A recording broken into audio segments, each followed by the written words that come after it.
There is a considerable confusion about the subconscient and the subliminal aspects of consciousness.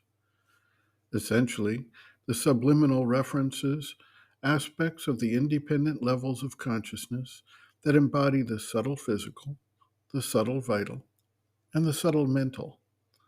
These levels are independent of the individual, and we only experience a limited range of these layers of consciousness based on the ability of our senses and mind to receive, organize, and relate to the larger vibratory patterns.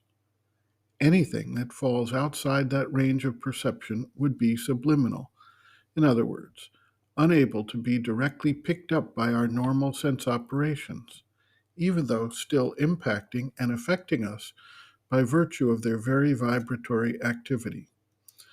We thus tend to experience the effect without recognizing the source of the action of these subliminal levels of awareness.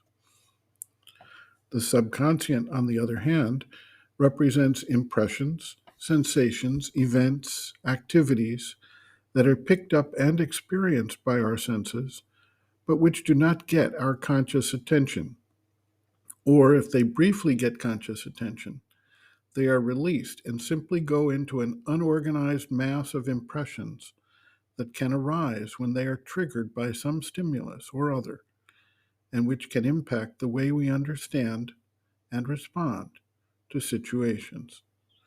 The subconscient may be impressions directly experienced by the individual, or it may be impressions that are collectively part of the general human inheritance in what C.G. Jung called the collective unconscious, which throws up archetypes to our awareness from time to time.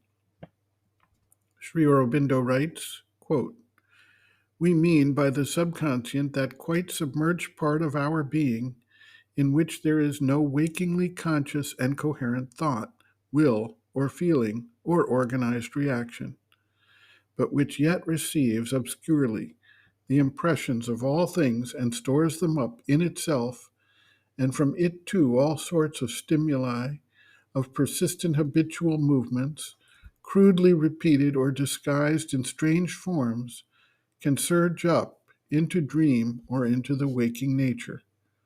For if these impressions rise up most in dream in an incoherent and disorganized manner, they can also, and do, rise up into our waking consciousness as a mechanical repetition of old thoughts, old mental, vital, and physical habits, or an obscure stimulus to sensations, actions, emotions, which do not originate in or from our conscious thought or will, and are even often opposed to its perceptions, choice, or dictates. In the subconscient, there is an obscure mind full of obstinate samskaras, impressions, associations, fixed notions, habitual reactions formed by our past, an obscure vital full of the seeds of habitual desires, sensations, and nervous reactions, a most obscure material which governs much that has to do with the condition of the body. It is largely responsible for our illnesses. Chronic or repeated illnesses are indeed mainly due to the subconscient and its obstinate memory and habit of repetition of whatever has impressed itself upon the body consciousness. But this subconscient must be clearly distinguished from the subliminal parts of our being, such as the inner or subtle physical consciousness, the inner vital or inner mental, for these are not at all obscure or incoherent or ill-organized, but only veiled from our surface consciousness. Our surface constantly receives something, inner touches, communications, or influences, from these sources, but does not know, for the most part, whence they come." End quote.